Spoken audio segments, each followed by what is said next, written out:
Admiral Keo stood on the bridge of the Worldbreaker and watched another star system burn in the distance.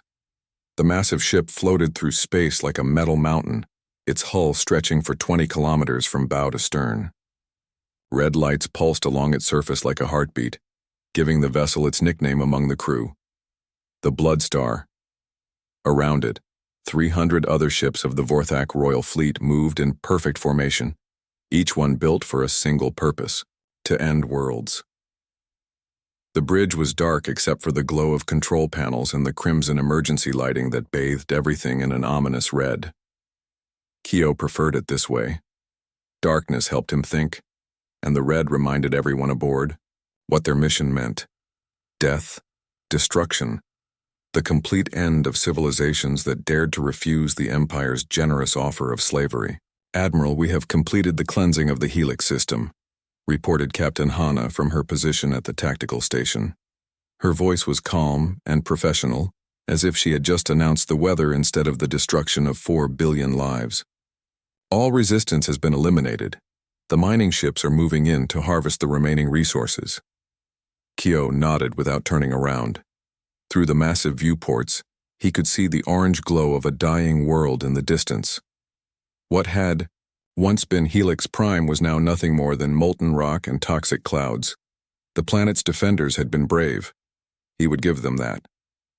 They had fought for 3 whole days before their cities turned to ash and their fleets became debris floating in the void. "Excellent work, Captain," Keo said. "How many systems does that make?" 847 worlds conquered. "Or destroyed, sir," replied Lieutenant June from the communications station. The young officer's fingers danced across his console, updating the Empire's records with another successful campaign.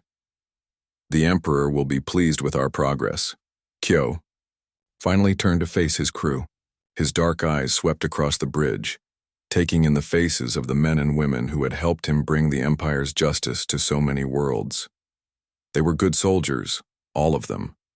They followed orders without question and carried out their duties with the efficiency that had made the Royal Fleet the most feared force in the galaxy. "Weapons Specialist Day, status report on the planet killer arrays," Keo ordered. Day looked up from his station, where complex readouts showed the condition of the ship's most devastating weapons. "All gravitational lenses are operating at full capacity, sir. The biomechanical systems are healthy and ready for the next engagement. We could crack a moon in half right now if you gave the word." The gravitational weapons were the Empire's greatest achievement. Unlike the crude explosive devices used by lesser species, the Vorthak had learned to bend space itself into a weapon. The massive arrays could focus gravitational fields into beams that would tear apart the very fabric of a planet's structure. Mountains would crumble, oceans would boil away, and continents would split like broken eggs. It was beautiful in its terrible efficiency. Captain Minho entered the bridge from the lift, still wearing his pilot's gear from the reconnaissance mission he had just completed. The scout captain was one of Keo's most trusted officers, a man who could slip his small ships through enemy defenses and gather intelligence without being detected. His reports were always accurate, and his recommendations had saved the fleet countless hours of unnecessary fighting. "Admiral, I have the survey data from our next target," Minho said, connecting his portable scanner to the main display. The bridge's central screen flickered to life, showing a 3-dimensional map of a star system. A small yellow star with 8 planets. The third one shows signs of intelligent life. Keo studied the display with interest. The target world was blue and green, covered with vast oceans and large landmasses. Primitive cities dotted the surface, connected by transportation networks that looked almost quaint compared to the massive urban complexes the Empire had built on its core worlds. The planet's population appeared to be around 8 billion individuals. "What do we know about their technology level?" Keo asked. Minho manipulated the display, zooming in on various parts of the planet. "Very primitive, sir. They have achieved basic nuclear technology and simple spaceflight, but nothing that poses any threat to us. Their most advanced vessels are small chemical rockets that can barely reach their own moon. They have no interstellar capability and no energy weapons that we can detect. Any military forces?" scattered across the planet in small groups. They appear to have several different governments that compete with each other for resources and territory. No unified command structure, no coordinated defense system. Standard pre-contact civilization, sir. They call themselves humans. Kyo smiled. Another easy conquest, then. The humans sounded exactly like dozens of other species the fleet had encountered over the years. Divided, primitive, and completely unprepared for the reality of galactic politics. They would probably surrender after the first demonstration of imperial power, just like most of the others. Any unusual readings from their system? Kyo asked, though he already knew what the answer would be. Nothing significant, sir. Some artificial satellites around their world, and a few small research stations on their moon. But everything appears to be basic exploration and communication equipment. No weapons platforms, no defensive installations. They do not even have early warning systems that could detect our approach. Lieutenant June looked up from his station. Sir, I am picking up some of their communication signals. Should I attempt translation? Do it, Kyo ordered. I want to know what they are talking about before we announce our presence. June worked at his console for several minutes, the advanced computers of the World Breaker, analyzing the strange electromagnetic patterns that the humans use to communicate across their world. The translation matrix was one of the Empire's most sophisticated tools, capable of decoding any language within hours of first contact. Got it, sir, June said. Their primary language seems to be something they call English, though they have hundreds of different variations across their planet. The signals are mostly routine communications, weather reports, entertainment broadcasts, commercial advertisements. Nothing that suggests they are aware of our presence. Any government or military communications? Some, but nothing urgent. They seem to be discussing routine matters. Supply shipments, training exercises, administrative reports. Very boring stuff, really. Kyo nodded. It was exactly what he expected from a primitive world. No sense of the larger universe around them. No understanding that their small blue planet was just one tiny speck in a galaxy full of predators. In a few days, they would learn the truth about their place in the cosmic order. Set course for their system, Kyo commanded. Standard approach pattern. We will arrive at the edge of their detection range and begin the usual protocols. Estimated travel time? Asked Captain Hana. 18 hours at current speed, Minho replied. Shall I prepare the advanced scouts? Not yet. Let them see us coming. I want them to have time to panic before we arrive. Fear makes the surrender negotiations much easier. As the Worldbreaker changed course toward the human system, Kyo returned to his position at the viewport. Behind the flagship, the Restival, the Royal Fleet adjusted their formation, 300 ships moving as one toward another routine conquest. The Admiral allowed himself a moment of satisfaction as he watched the deadly armada prepare for battle. In 18 hours, the humans would receive their first and final lesson about the Empire. They would learn that the universe was not the safe, empty place they imagined. They would discover that their primitive world had caught the attention of forces beyond their comprehension, and they would face the same choice that had been offered to 847 other civilizations: submit or burn. Most chose to submit. It was the smart choice, the practical choice, the choice that allowed at least some of their species to survive as servants of the Empire. Kyo hoped these humans would be equally practical, but if they were not, the Royal Fleet was ready to add another dead world to its long list of victories. The human city called New York stretched out below Captain Minho's shuttle as it descended through the morning sky. From above, the settlement looked even more primitive than the orbital scans had suggested. Tall buildings made of simple steel and glass reached toward the heavens, but none of them were more than a few hundred stories high.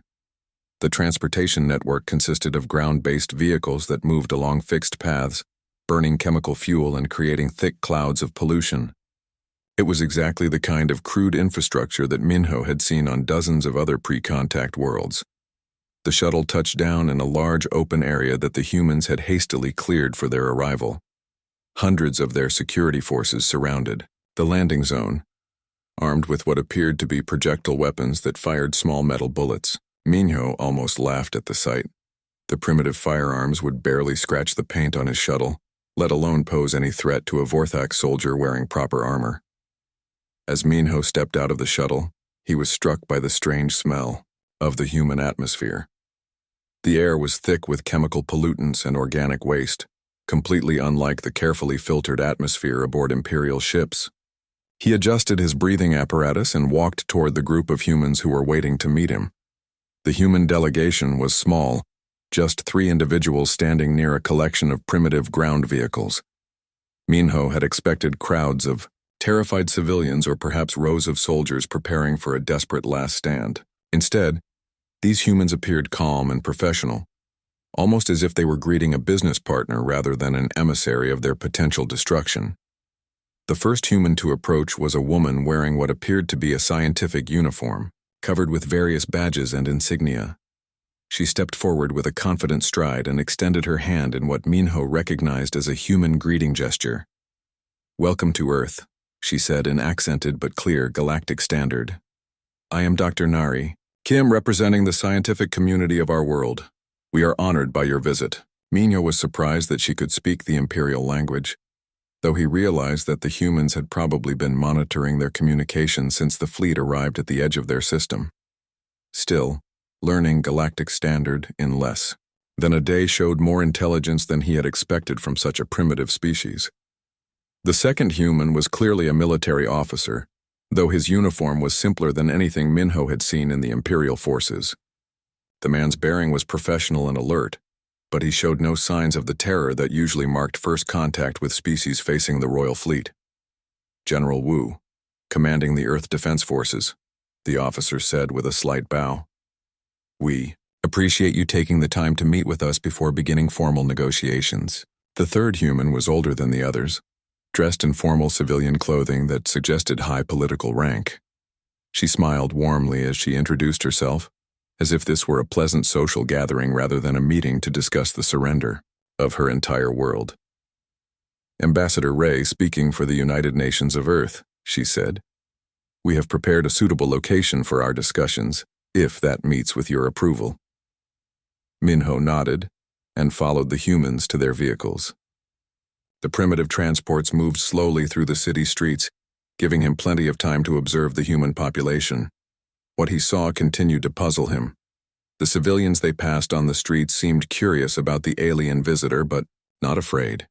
Many of them stopped to wave or take pictures with small electronic devices. Children pressed their faces against windows to get a better look at his shuttle.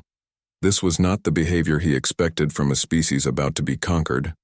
Usually, first contact resulted in mass panic, riots, or desperate attempts by the local population to flee their cities.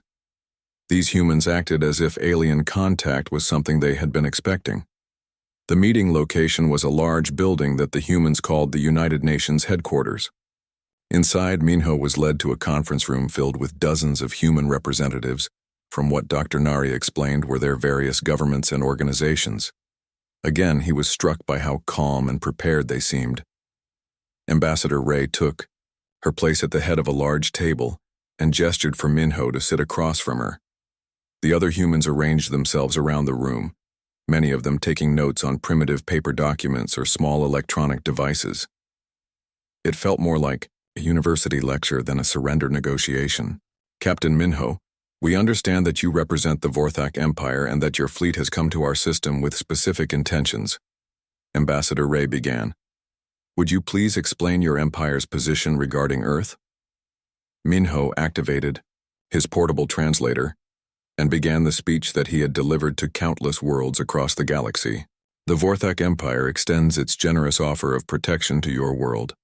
In exchange for complete compliance with Imperial law and the regular tribute of resources and labor, your species will be allowed to continue existing under Imperial guidance. This offer is made only once." Dr. Nari leaned forward with obvious interest. "Could you provide more details about the structure of your empire? How many worlds are currently under Imperial control?" The question caught Minho off guard. Usually, representatives of primitive worlds wanted to know about the consequences of refusal, not about Imperial administration. 847 worlds currently serve the Empire in various capacities," he answered carefully. General Wu spoke up next. What happens to worlds that refuse your offer?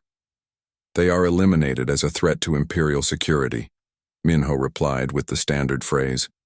The Royal Fleet carries sufficient firepower to sterilize any world that chooses defiance over cooperation.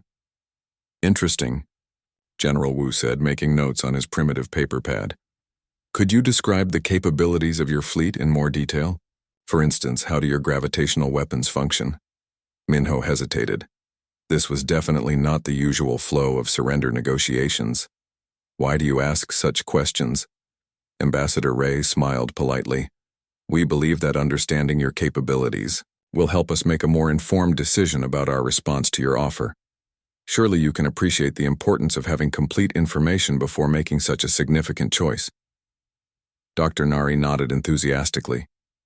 Yes, we are particularly interested in the biological components of your ships.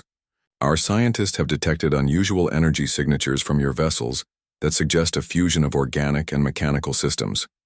How did your species develop such technology? For the next several hours, Minho found himself answering question after question about Imperial technology, military doctrine, and administrative procedures.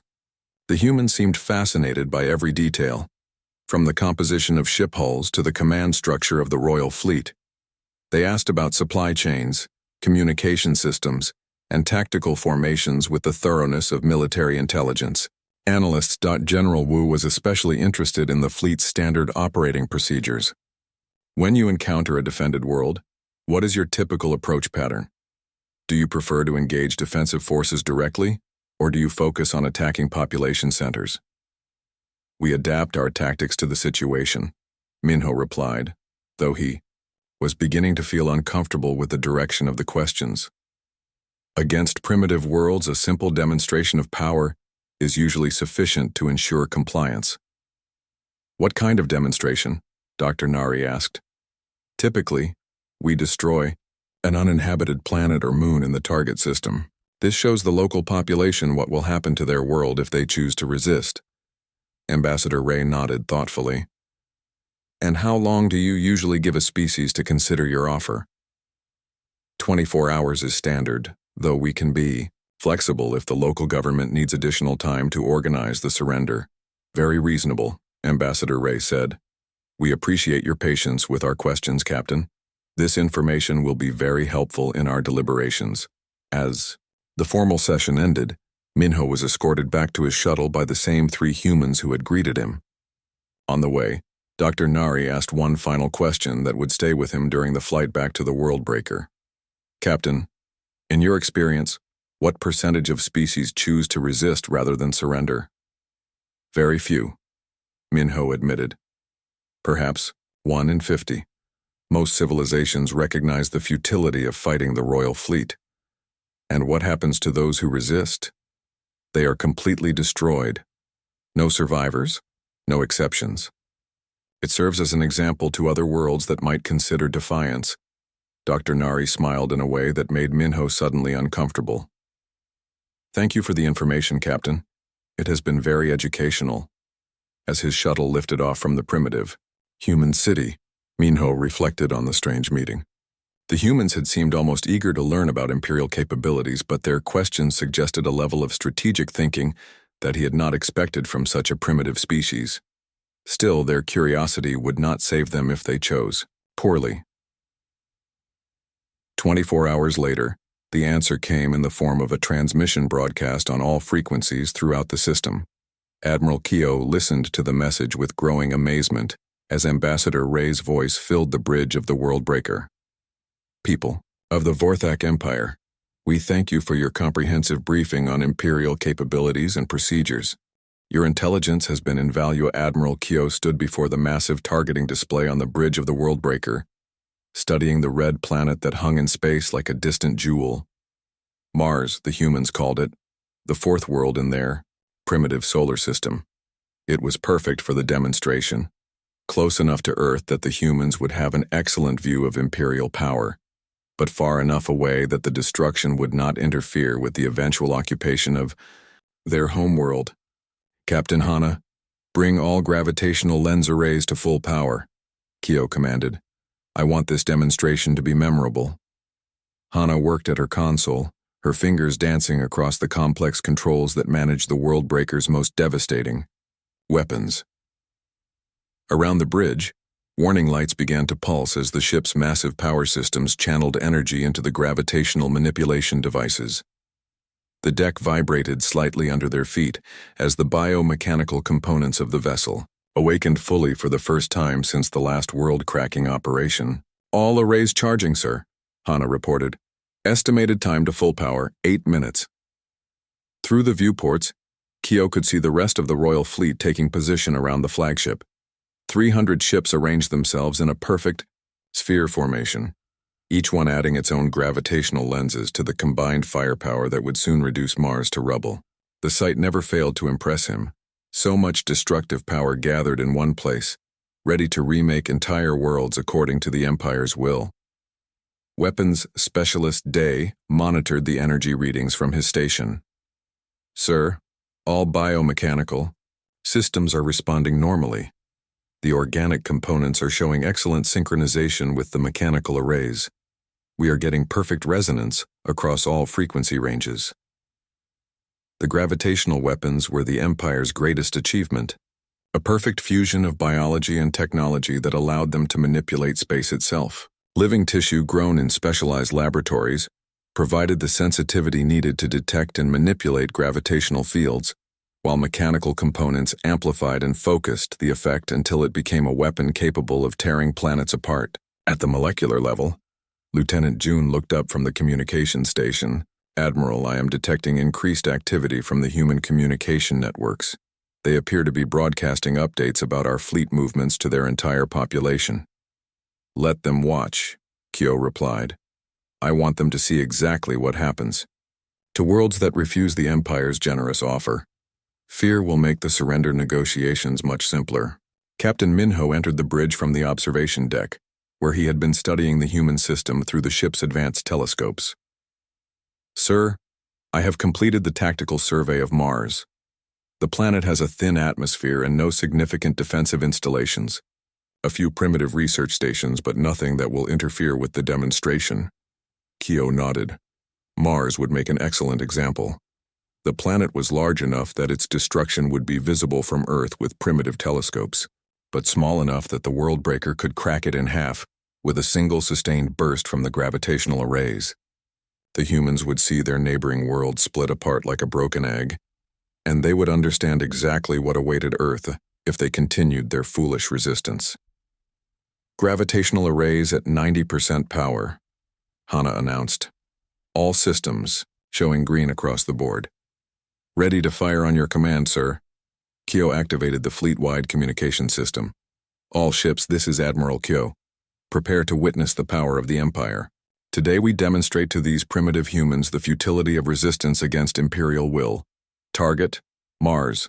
Time to firing, 2 minutes." Across the bridge, the crew made their final preparations. Day armed the weapon systems and began the EO targeting sequence that would focus the combined gravitational output of 300 ships into a single devastating beam. Hana coordinated with the other vessels in the fleet, ensuring that their gravitational lenses would fire in perfect synchronization. Even a small error in timing could reduce the effectiveness of the attack or cause dangerous feedback that might damage their own ships. Lieutenant June continued monitoring human communications. "Sir, the humans are still broadcasting. They appear to be providing live commentary on our preparations." "What are they saying?" June listened to his earpiece for a moment. "They are describing our fleet formation and weapon charging sequence to their population. Very detailed technical analysis, actually. They seem to understand exactly what we are preparing to do." Kyo was not surprised. The humans had proven to be more observant than most primitive species during the first contact meeting. Their questions about Imperial technology suggested a level of scientific understanding that was unusual for a pre-contact civilization. Still, understanding what was about to happen would only make the demonstration more effective. 1 minute. "To firing," Hana announced. "All ships report ready. Gravitational lenses at maximum power." Through the viewports, Mars hung in space like a target waiting to be destroyed. Kyo could make out the pale red surface of the planet, and the tiny white spots that marked the human research station scattered across its surface.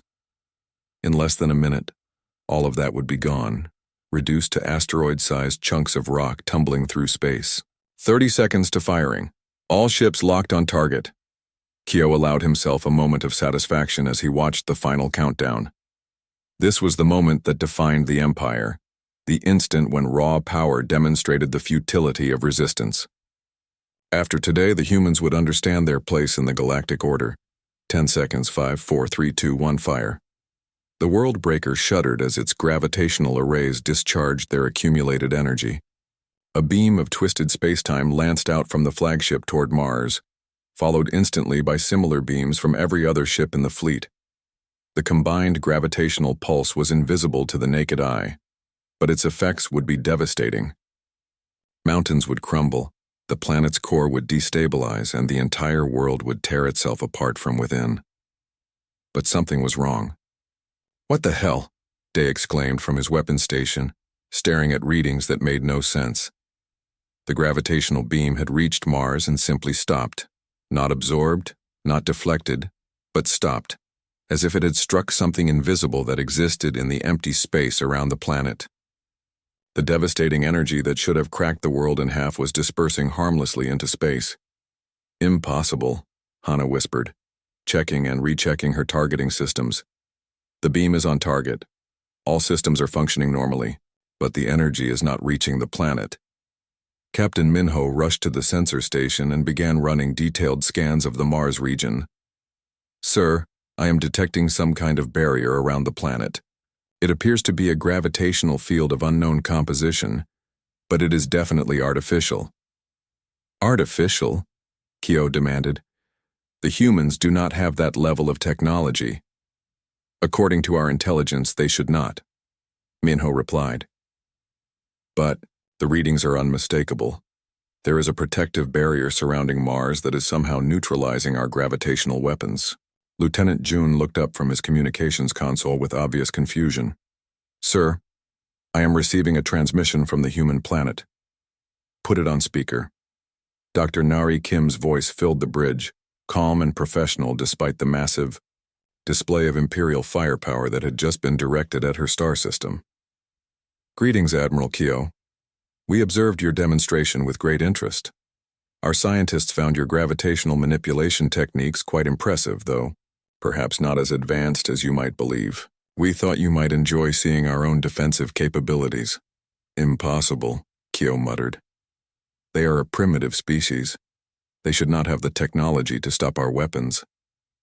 Dr. Nari continued speaking as if she had heard his comment.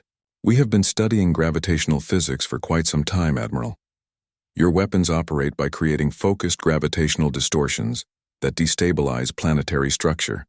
Impressive but not particularly sophisticated once you understand the underlying principles. Our barriers work by creating opposing gravitational fields that cancel out incoming attacks. Simple physics, really." Weapons specialist Day stared at his console in disbelief. "Sir, how is this possible? We have used these weapons to destroy 800 worlds. No species has ever developed a defense against gravitational manipulation."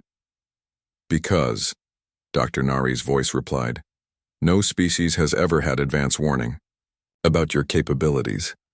Captain Minho was very helpful yesterday in explaining exactly how your weapons function. We used that information to calibrate our defensive systems." Admiral Kyo felt a cold chill run down his spine as he began to understand what the human scientist was telling him. "You knew we were coming. Not specifically you, Admiral, but we have been preparing for this possibility for quite some time. Your empire has a reputation, after all. 847 worlds conquered or destroyed tends to attract attention, even from primitive species like ourselves." Captain Minho ran additional sensor sweeps of the human system, and what he found made his blood run cold. "Sir, I am detecting similar barriers around Earth, their moon, and every major planetary body in the system. The entire solar system is protected."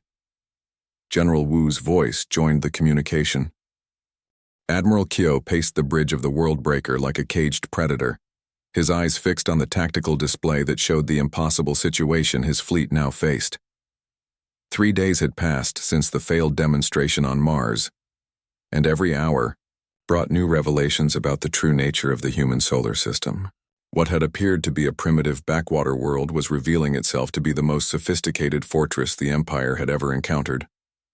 Captain Hana worked frantically at her station, trying to find some weakness in the human defenses. "Sir, I have completed the analysis of their barrier technology. The energy requirements should be enormous, but I cannot locate the power sources. The barriers appear to be drawing energy from somewhere, but our sensors cannot identify the source." Lieutenant June looked up from his communications console with a troubled expression. "Admiral, we are receiving another broadcast from the human planet. They are transmitting detailed technical specifications about our fleet to other star systems." "What kind of specifications?" Kyo demanded. "Everything, sir. Ship designs, weapon capabilities, crew complement, supply requirements. They even have accurate estimates of our fuel consumption and maintenance schedules. And they are broadcasting this information on frequencies that can be detected throughout the galaxy." Kyo felt his jaw clench. The humans were not just defending their system, they were systematically destroying the Empire's most valuable asset. For 1,000 years, the royal fleet had ruled through fear and mystery. Species surrendered because they had no idea how to fight back against Imperial technology. But now, detailed intelligence about Vorthak capabilities was spreading across the galaxy like a plague. Captain Minho entered the bridge from the scout bay, his uniform torn and his face grim. "Sir, I have lost another reconnaissance team. That makes 12 scout ships destroyed in the past 3 days. What happened to them?" "Unknown, sir. They simply vanished from our sensors. No debris, no distress signals, no indication of what destroyed them. The human defensive grid appears to have weapons that we cannot even detect." Weapons specialist Day reported similar problems from his station. "Sir, I have attempted to target the human weapon platforms with conventional missiles and energy beams. Every attack is intercepted or deflected before it reaches the target. Their point defense systems are unlike anything in our database." The siege was becoming a nightmare that grew worse with each passing hour. The Royal Fleet, designed to conduct quick planetary assaults against primitive opponents, found itself trapped in a defensive grid that seemed to anticipate their every move. Worse, their biomechanical ships were beginning to suffer from an unexpected problem. "Admiral, we have a critical issue with the fleet's biological systems," reported Chief Engineer Tay over the ship's communication system. "The organic components are showing signs of systemic poisoning. Life support is functioning, but the biomechanical weapon arrays are operating at reduced efficiency." "Poisoning? How is that possible?" "Unknown, sir.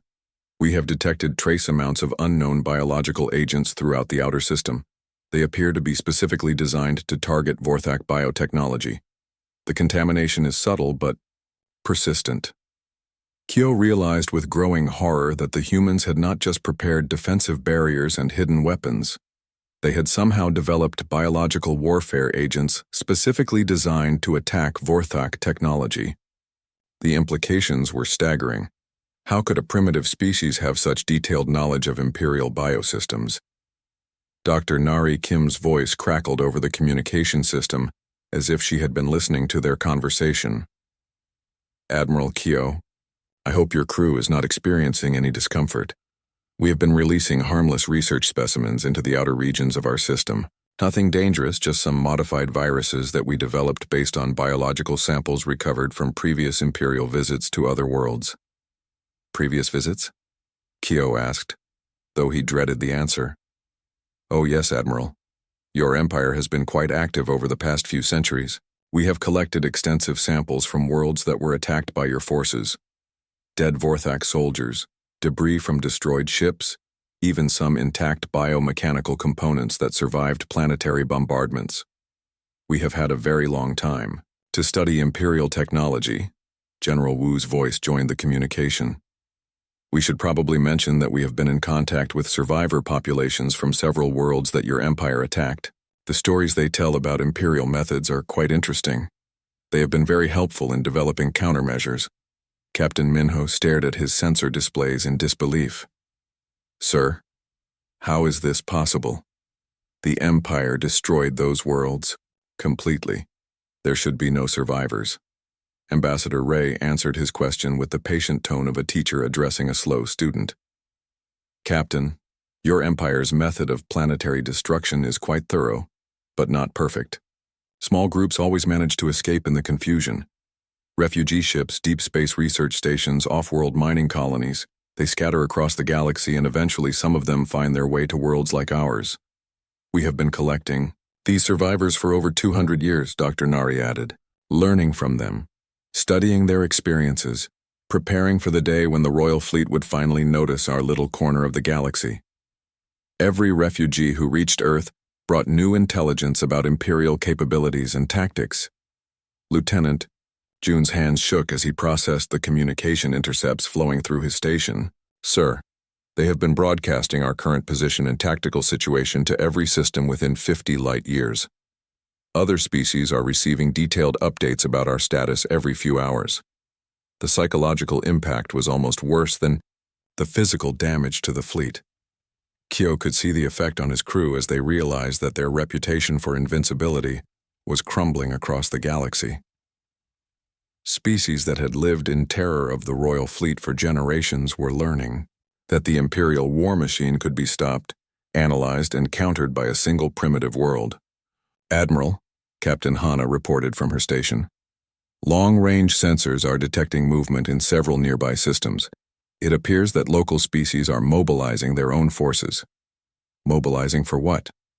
Unknown, sir, but the activity patterns suggest military preparation. Word about our situation here appears to be encouraging other worlds to consider resistance. General Wu's voice filled the bridge again, carrying a tone of grim satisfaction. Admiral, you should know that we have been very thorough in our intelligence sharing. Every world within communication range now has detailed specifications for building gravitational barriers, biological countermeasures, and adaptive defensive systems. Your demonstration here has become a teaching tool for the entire local stellar region. Kyo sank into his command chair, overwhelmed by the scope of the disaster unfolding around him. The Royal Fleet had not just failed to conquer a single primitive world, they had triggered a galaxy-wide intelligence leak that was undermining Imperial power everywhere. Centuries of careful intimidation were collapsing in a matter of days. Sir, we have another problem, Captain Minho reported. Our supply situation is becoming critical. The biomechanical systems require specialized nutrients that we normally acquire from conquered worlds. Our reserves are running low and the biological contamination is increasing our consumption rate. How long can we maintain operations? At current levels, perhaps 2 weeks if we attempt any major offensive operations, much less. Dr. Nari Kim's voice returned to the speakers. We have been monitoring your supply situation, Admiral. Our analysis suggests that your fleet requires regular resupply from Imperial support networks. Unfortunately, your supply ships appear to be having difficulty reaching your current position. Lieutenant June confirmed the scientist's statement. Sir, we have lost contact with 3 supply convoys in the past week. They disappeared while attempting to reach our position.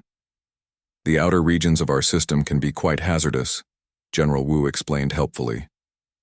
We have established several layers of defensive positions beyond the main planetary bodies. Supply ships attempting to penetrate our perimeter tend to encounter difficulties. Ambassador Ray's voice carried a note of diplomatic concern. Admiral, we are genuinely worried about your situation. Your fleet appears to be trapped in a deteriorating tactical position with limited supplies and no effective means of breaking through our defensive grid. Perhaps it is time to consider alternative approaches to our relationship. Kyo stared at the tactical display, watching as red warning indicators spread across the status board of his flagship. Around the Worldbreaker, the rest of the Royal Fleet showed similar signs of stress as their biomechanical systems struggled against the biological agents that the humans had introduced to their environment. Fuel levels dropped steadily, weapon efficiency decreased daily, and crew morale plummeted as reports of failed attacks and lost scout ships accumulated. For the first time in his military career, Admiral Kyo began to understand what it meant to be besieged. The humans had not just built defenses, they had created a trap that was slowly consuming the most powerful fleet in the galaxy. The Royal Fleet, designed to destroy worlds, was being destroyed by a world that refused to die. Admiral, Captain Hana said quietly. "What are your orders?" QOL, the bridge of the World Breaker had become a tomb of shattered dreams and broken pride. Admiral Kyo sat in his command chair, staring at the tactical display that showed the gradual collapse of the most feared fleet in galactic history. 2 weeks had passed since the siege began, and every system aboard the flagship was failing. The biomechanical components that had once made Vorthak ships invincible were now dying from biological agents that the humans had engineered specifically to target Imperial technology. Captain Hana worked desperately at her console, trying to maintain basic ship functions as the organic components of the World Breaker slowly poisoned themselves. "Sir, we have lost primary gravitational control. The weapon arrays are operating at 15% efficiency. Life support is stable, but only barely." Around the bridge, warning lights flashed constantly as system after system reported critical failures. The proud red glow that had once bathed everything in the color of conquest had dimmed to a sickly orange flicker. Even the air tasted wrong, contaminated by the death of biological systems that had been carefully cultivated over centuries. Lieutenant June looked up from his communication station, his face pale with exhaustion and fear. "Sir, we are receiving reports from across the galaxy. 17 systems have declared independence from the Empire in the past week. They are using the defensive technologies that the humans broadcast to resist Imperial forces." "How many ships have we lost?" Kyo asked, though he already knew the answer would be devastating. 47 vessels, sir. Most of them were destroyed while attempting to retreat from the human defensive grid. The others were lost to supply failures or biological contamination. Captain Minho entered the bridge, supported by 2 of his subordinates. The scout captain had been leading desperate missions to find weaknesses in the human defenses, and each failure had taken its toll. His uniform was stained with the yellow fluid that leaked from dying biomechanical systems, and his eyes held the hollow look of a man who had seen the impossible become reality. "Admiral, I have completed the final reconnaissance mission," Minho reported. "There are no gaps in their defensive coverage. Every approach vector is monitored and defended. They have weapons platforms hidden throughout the asteroid belt. The outer planets are heavily fortified, and even empty space itself appears to be mined with detection devices." Weapons Specialist Day turned from his station with tears of rage and frustration streaming down his face. "Sir, the humans have been toying with us. Every time we develop a new tactic, they counter it within hours. They are not just defending. They are studying us, learning from every move we make." Dr. Nari Kim's voice filled the bridge as if she had been waiting for that exact moment. "Specialist Day is quite correct. We have been using this engagement as a comprehensive field test of our defensive systems. Your fleet has provided invaluable data about Imperial capabilities under actual combat conditions." "Why?" Admiral Kyo asked, his voice barely above a whisper. "Why are you doing this to us?" "Because, Admiral, someone had to stop you," General Wu replied. 847 worlds destroyed or enslaved. Billions of sentient beings killed or condemned to lives of servitude. The Royal Fleet has been a plague spreading across the galaxy for far too long. Ambassador Ray's diplomatic voice carried an edge of steel that cut through Kyo's remaining pride. "Admiral, did you really believe that such actions would go unanswered forever? Did you think that no species would ever develop the capability to resist your empire's barbarism?" Lieutenant June intercepted another transmission, and his voice cracked as he reported its contents. "Sir, the humans have been broadcasting detailed combat footage from our engagement to every system in the galaxy. They are showing other species exactly how to defeat Imperial forces. The psychological warfare was perhaps more devastating than the physical damage to the fleet. Across the galaxy, the myth of Imperial invincibility was crumbling as species that had lived in terror for generations watched the mighty Royal Fleet being systematically dismantled by a single world. The fear that had held the Empire together was being replaced by something far more dangerous: hope. "Admiral," Captain Hana reported, "long-range sensors are detecting fleet movements throughout the local region. Multiple species are mobilizing military forces and moving toward Imperial territory. How many species? At least 30 systems, sir. They appear to be coordinating their movements based on intelligence provided by the humans. Dr. Nari Kim's voice returned to the speakers. We have been very busy over the past 2 weeks, Admiral. Establishing communication networks, sharing technical specifications, providing tactical advice. It turns out that many species have been waiting for an opportunity to strike back against the Empire. They just needed to know that it was possible. The scope of the disaster was beyond anything Kyo could have imagined. The Royal Fleet had not just failed to conquer Earth, they had triggered a galaxy-wide rebellion against Imperial rule. Centuries of carefully maintained dominance were collapsing, as species across known space realized that the Empire could be defeated. Sir, we have an urgent transmission from Imperial Command, Lieutenant June announced. Put it through. Emperor.